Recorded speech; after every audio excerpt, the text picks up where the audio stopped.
आइल speaking या normal English में how to bring fluency, this is a very big issue with every student. तो सबसे पहले आपको इसके लिए करना क्या होगा, इंग्लिश में सोचना शुरू करना पड़ेगा। अब आप बोलेंगे करें कैसे, तो लेट मी टेल यू कि एक दिन में आप अराउंड 30 to 40,000 थॉट सोचते हैं। यस, 30,000 थॉट्स हमारे दिमाग में आते हैं। सोचिए अगर ये इंग्लिश में हम सोचने लगे, अभी हम अपनी मदर टंग या हिंदी में, इन लैंग्वेजेस में ये सोचते हैं, बट अगर ये मैं इंग्लिश में सोचने लगूँ तो इनमें से 50 सेंटेंसेस भी अगर मैं इंग्लिश में सोचने लगूँ, सपोज अब मैं इसके बाद क्या करने वाली हूँ, इस वीडियो के बाद मैं खाना खाऊंगी suppose, so I will say I will eat food या I will take my lunch.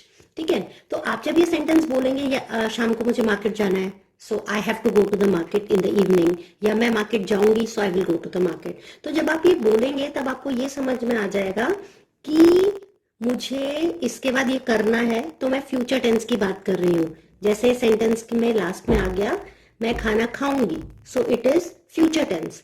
तो जैसे जैसे आप सोचने लगेंगे, सपोज आपको ये बोलना है कि इसके बाद आई विल हैव, या मैं अनार खाऊंगी, सपोज आपको ये पता ही नहीं है कि अनार को इंग्लिश में क्या कहते हैं, इट्स पोमेग्रेनेट।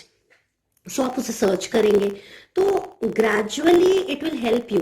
ऐसे उस दिन हुआ, one of my student, like I told them to converse in English, तो he said, I was talking about a student, so he said Raman has gone to upstairs, upstairs गया हुआ है। तो वही मैंने उसे करेक्ट किया कि अपस्टेयर्स नहीं, टू अपस्टेयर्स नहीं, रमन हैज गॉन अपस्टेयर्स। तो आप यही बोलेंगे कि करेक्ट करने वाला भी तो कोई होना चाहिए। इसके लिए आई वुड अग्री कि हाँ, आप अपनी प्रैक्टिस कीजिए, आप अपने आंसर्स प्रिपेयर कीजिए, साथ साथ if you get the opportunity, आपके आसपास कोई भी पर्सन है जो आपको हेल्प कर सकता है, it can be for 15 minutes also in a day, तो आप प्लीज उनको उनकी हेल्प लीजिए, बिकॉज आपको कोई पर्सन तो चाहिए जो आपका करेक्शंस करे। हम एग्जाम्पल लेते हैं क्रिकेटर्स की। अब आप सबको पता है कि क्रिकेटर्स जो हैं, बहुत से ऐसे क्रिकेटर्स होते हैं जिन्हें बिल्कुल शुरुआत में आप देखते हैं कि उन्हें इंग्लिश बोलना आती नहीं और वो हिंदी में जवाब देते हैं, लेकिन ग्रेजुअली क्या होता है, वो इम्प्रूव हो जाते हैं। आप ऑटोमेटिक, ऑफकोर्स उन्होंने प्रैक्टिस की है, लेकिन उनके पास भी ट्रेनर्स आते हैं, या वो प्रैक्टिस करते हैं, उन्हें अपॉर्चुनिटीज मिलती है, इसलिए वो उसमें ट्रेन हो जाते हैं। तो ये कहना तो गलत नहीं होगा कि you need someone who can help you out, लेकिन आपको अपने पॉइंट ऑफ व्यू से भी काम करना चाहिए कि आप अगर ये सेंटेंसेस लिखते हैं, फिर आप कोई पर्सन को ये सेंटेंस दिखाते हैं, तो डेफिनेटली वो आपको बता पाएंगे कि इसमें क्या गलती है। और जैसे मैंने अभी पोमेग्रेनेट का एग्जाम्पल दिया कि अनार को क्या कहते हैं, या रोज सुबह मैं ड्राई फ्रूट्स खाता हूँ, या रोज सुबह मैं किशमिश खाती हूँ, तो हम उसके लिए वर्ड ढूंढे कि किशमिश को रेजन्स कहते हैं। सो ग्रेजुअली जैसे जैसे आप सोचना शुरू करेंगे, just imagine 30,000 thoughts in a day, around 30,000 thoughts, तो ये इसमें से अगर 100 थॉट्स भी हम इंग्लिश में बोलने लगे तो इट वुड वर्क वंडर्स। और ग्रामर की टेंशन मत लीजिए, आपने जब अपने बचपन में मदर टंग सीखी थी, है ना, जब आपको आपके पेरेंट्स ने आपकी मदर टंग, चाहे वो हरियाणवी हो, पंजाबी हो, कोई भी लैंग्वेज, गुजराती हो, तो वो आपने ग्रामर के थ्रू तो नहीं सीखी थी। आपके पेरेंट्स, आपने अपने आप को, आपके पेरेंट्स बार बार उस लैंग्वेज को आपको बोल के बताते थे कि बेटा इसको ऐसे बोलते हैं, इसको ऐसे बोलते हैं, देन यू स्टार्टेड रिपीटिंग।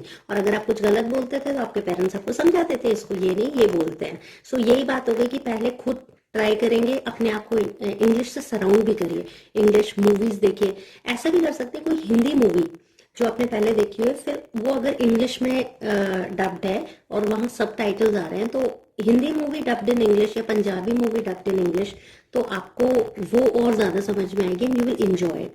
और कभी कभी म्यूजिक सुनिए, आप बोलेंगे म्यूजिक को कुछ समझ में तो आता नहीं है मैम, तो कोई चिंता नहीं है, आप बार बार सुनिए उस म्यूजिक को, और बहुत बार लिरिक्स भी होते हैं उसके, बोल आपको नेट पर मिल जाते हैं, तो आप उसको टाइप कर लीजिए, फोन पे उसको रखिए, और म्यूजिक के साथ साथ उसको लिरिक्स को भी देखिए, तो that also helps you lot.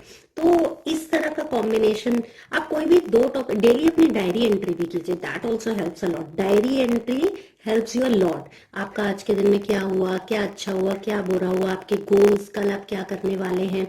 सो इससे क्या होगा, आज क्या हुआ उसमें आप पास्ट का यूज करेंगे, आज आपको अगर आगे क्या करना है तो उसमें आप फ्यूचर का यूज करेंगे। So definitely this combination will help you.